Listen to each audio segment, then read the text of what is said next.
Swing is a technical term and it's copyright and trademark, don't use that. Hey guys, this is DC from Mercia Plays, and today's video we're going to be looking at updating our Twitch alerts. Been working on the stream, working on the UI and trying to make it a richer, more engaging thing when people come and watch, and I think it's getting there. We've added a few changes in terms of an animated gradient rotating camera border thing, and a new alert title header box at the top. And what we're going to be doing now is looking to update the alerts themselves. First and foremost, I am, as it says here, I am a Twitch streamer. I stream just a variety of games, Mercia Plays, on Mondays, Wednesdays and Sundays. So pop in, say hi, any questions you've got, always happy to chat about it. What I'm going to be doing here today is a bit different to the usual stream in that we're going to be doing some design work. Now, there's plenty of tutorials out there, but they all tend to focus on things like Adobe After Effects or Blender. After Effects, no doubt, is brilliant. It's the market leader if you can afford it. Fandabidozi. Did I really just say Fandabidozi? If you can't, then if you're just starting up, you need to be careful where you put your money. So what I'm going to talk through is doing it with a product called Affinity Designer, which is a cheaper alternative to producing graphics. You still have to pay for it, but it's a one-off payment rather than Cloud Creative is a rolling subscription at a decent chunk per month. Using that and a product called Natron, which is an open source post-video editor. And then combining those on top using Stream Elements to then line it all up and get the alerts themselves. What you've got here is just a screen capture that's running. The first thing I'm going to do is I'm going to turn on my webcam. From that, I'm just going to take a very quick screenshot. That's purely to give us a feel of where everything sits. So we're going to jump into Designer first of all. Now, one of the good things about Designer is one, it allows you to play around with, you can create an artboard for producing your different resources, which is always good. But it also gives you a number of preset layouts. Now, the good one that we want straight away, we're just going to go into full HD. So that's 1920 by 1080. So first thing we do, we're going to paste in our screenshot. Now, this is the part where you'll figure out that I'm running on two different screens. But step one, just to make it nice and easy, is we're going to quickly take that image and we're going to crop it down to the right size. As I do this, I'll probably speed up sections to make it a bit faster, a bit easier, etc. It doesn't help that one of my monitors is an ultra wide, so stuff like this is always a bit of a pain. I am a stickler for detail, so I am going to try and clip it as close as possible. And that's your starter for 10. So you know that anything you draw on that's roughly where it's going to be positioned in terms of on stream. There's a few things I want to do. One is I want to put some animation up here, something that kind of shimmers across the top. And then the second is I want to put an alert down here. I want my webcam to react to it as well. What I'm going to do is, first of all, I'm going to save that. Export it as a PNG. Now I'm going to jump across to Natron. I'm going to call it Natron and you can correct me in the comments if it's Natron. So Natron is similar to Adobe After Effects, but it's open source. So everyone compiles them, everyone works into it and supports it and contributes. That's the word I was looking for. We're going to take that HD frame we just produced and we're just going to drop it in. There we go, we're off and running. So step one, I want to have a look at the top here. I want to have a look at some images or something that we can overlay. Now, this is the only part where I'm going to use something that is worth everyone having a look at. These are the RTFX animations. I'll put a link in the description, but it's about $60. So it's a decent chunk, but again, one-off cost, and you can use these as much as you want. Now, what I'd seen is this one.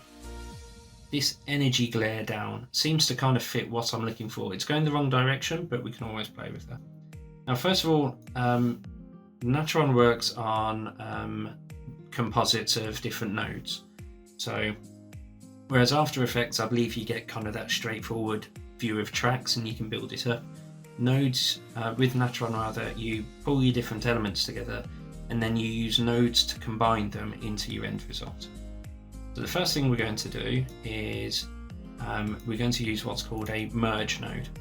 Now this is where, for the sake of showing this, I want to merge what's in my animation with my background, just for while I'm editing. So you can right click and just go into merge and add one, or you can just press the M key and that'll add it in. Now I want to merge what's in the graphic, my animation, so that's A, on top of what's in my background, B. Now you'll straight away notice that when I press play, the first time it's a bit choppy, but there you go, that's then rendering the animation. I want to move that to sit up over here. I want it to kind of shimmer across that top section as the new name comes in. So what I'm going to do is, again, you right click anywhere in the node graph in order to add things on, and I want to add a transform. Now I could right click, transform, but again, nice simple, press the T key and that adds a transformation. I'm just going to step through frame by frame because I want to see where it starts from. So this one starts from the top and goes down. So what I want to do, in order to make my transformations easier, is that dot is the center of all my transformations. So what I'm going to do is I'm going to try and move it up so this is aligned with the top in the middle. So that's close enough for the sake. So that then means if I stretch it at any point, I'm going to be doing it from that point. You see? There we go. I'll reset the scale. Okay, now the next thing I want to do is I want that to go horizontally from left to right rather than up to down. So again, I'm going to go into my transformation and I'm going to turn it around 90 degrees. I'm going to check I've got it turned the right way. There we go, moving left to right. So again, nice and slick. Now I'm going to move it to the point where that animation is just starting, because that's where I want to try and lock it in. So again, this is where the screenshot really helps, because that allows you to just dial it in and then zoom in and drop that exactly where you want it to be. Adjust the height. Now it can get a bit finicky, but there we go, that's not too bad. Now the other thing is, instead of having to play it, you can hold control and use your mouse wheel to step through the frames. Now that's pretty good in terms of positioning, but what we will notice, it goes well over the edge. So now I'm going to move to a frame where the animation's complete so that I can see the end of it, and then I'm just going to put it back in to, again, roughly where I want it.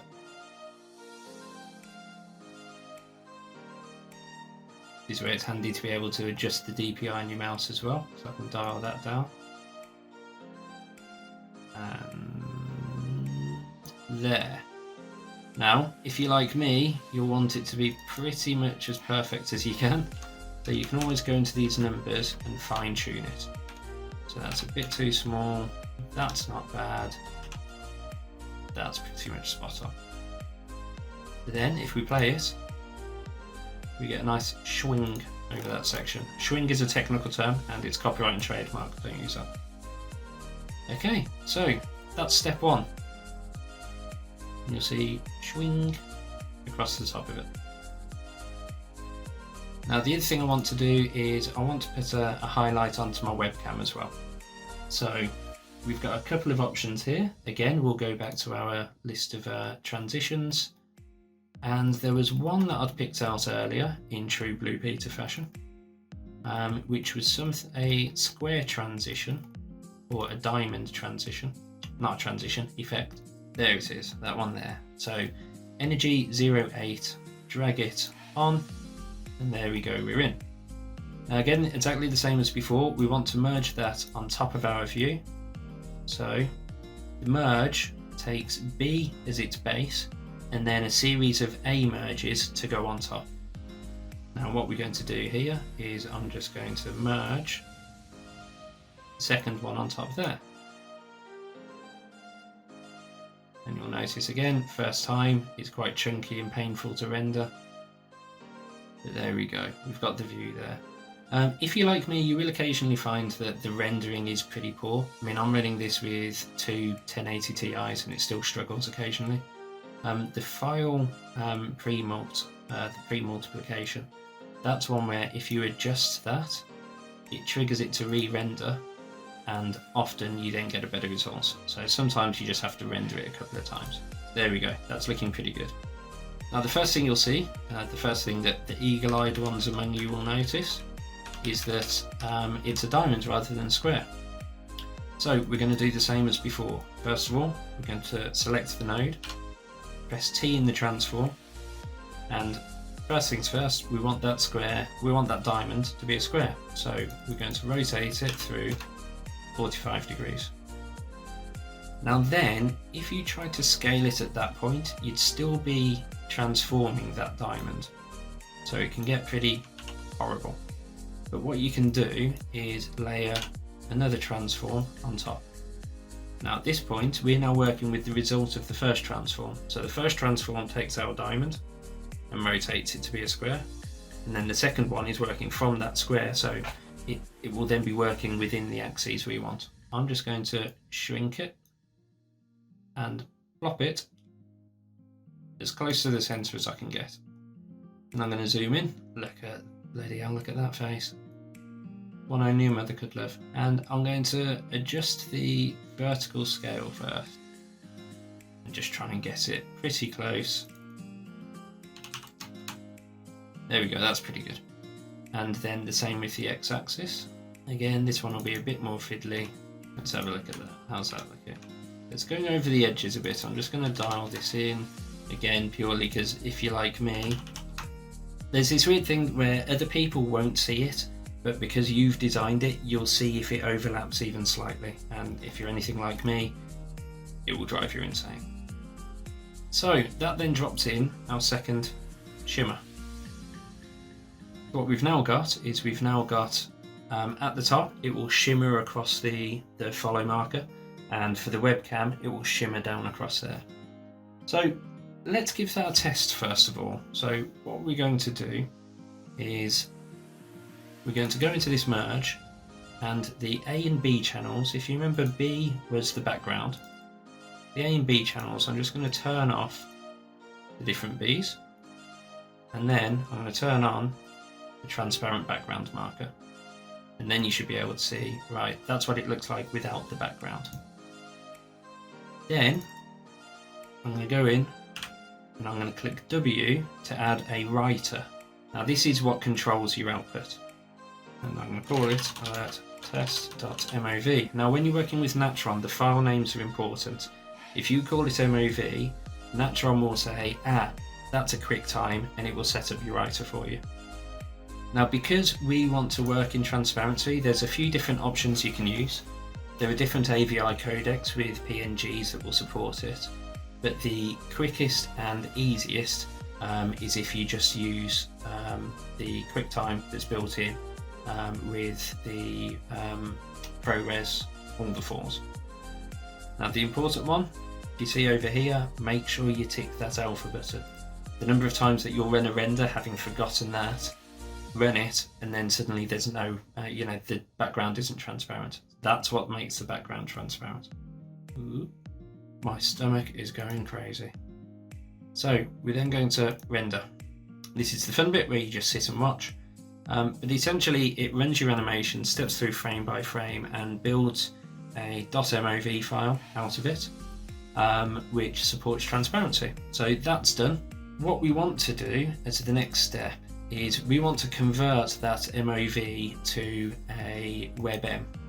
Now, MOV is a decent format for video files, but WebM is a small-sized, well-compressed video format that you can use online. So we come to aconvert.com. Again, I'll drop a link in the description. And what we're going to do is go to the video section, choose a file, we pick WebM from the target format, and don't change anything else. Click convert. Now that reads in the file and converts it for you, and it's fantastic. It's pretty fast. There are limits. I think you can only go up to 200 megs. If you're getting up to that point, you're not doing an overlay, you're doing something pretty special. I'll have a look at the compression sizes, the file sizes. So our one before was 6 meg. Let's download our new one. So we click the download icon, save link as, and the file size has gone from 6.2 meg to 22k. This is where we're going to put it online. So we're going to go to Stream Elements. Now this is the live animation that you've probably seen running during my stream. So I'm going to turn that off. So what I have here is, this is fairly straightforward. I have a video running at the top that just has a gradient animation running. I have a badge metric running for the icon that will occasionally roll over to show how many followers I've got. And I then have the latest sub and the latest follower. Now what we're going to add is we're going to add an alert box. To keep it simple, just for the sake of this, I'm going to turn everything off except for my sub alerts. Now, first of all, because I'm working at both the top and the bottom, I want to put something in there that says, right, stretch to the entire size of the page. So we're working in HD, so we're going to make it 1920 by 1080. Click center to make sure it's in the middle, and there we go. Now in the subscriber alert, we're going to go into settings. This is what it would normally look like. So let's emulate a subscriber. That's what you get. Not bad. Stream Alerts is actually pretty good off the bat, so they've got plenty of good stuff in there. So I'm going to get rid of that video. I'm going to go in and add our own. So we're going to say change video. We're going to go to the upload section, and we're going to choose to upload that WebM that we've just built. Click OK, and there it's in. So that now is set as the alert. Now if we try to do it, you'll see it will look strange. See it pop up in the center there? Now that's because by default what Stream Alerts try to do is pop the icon up at the top here, the image, and then the message underneath it. So what you need to do is you need to go over to the left here in the layout and say text over image. Now what that says is put the image on there and then layer the text on top. Now our image is the size of the screen, and so is the alert box. So it should then, if you go into your subscriber, sit perfectly in the middle. So what we have is we have that running on Stream Alerts. Now I'm going to save that. Now in OBS Streamlabs, I'm going to add a browser source. I'm going to add a new one, and then I'm going to take the link from that, paste it in there, make sure you update the size so it fits your screen, and click OK. Now that then drops it over the top. Now if I turn my webcam back on temporarily, there's me. I'm going to move it back to the other screen so that we stop getting that horrible double overlay. But there you go. So at the moment you'll see two of them. You'll see the icon here and the icon up at the top. That's purely because you're seeing my stream elements view while I'm also broadcasting. But what you should then see, if we do the subscriber event, is you should see it shimmer on the top and shimmer in the webcam. There we go. See, that's not bad. Now, that's just the start. What we can do is we can then build on top of that.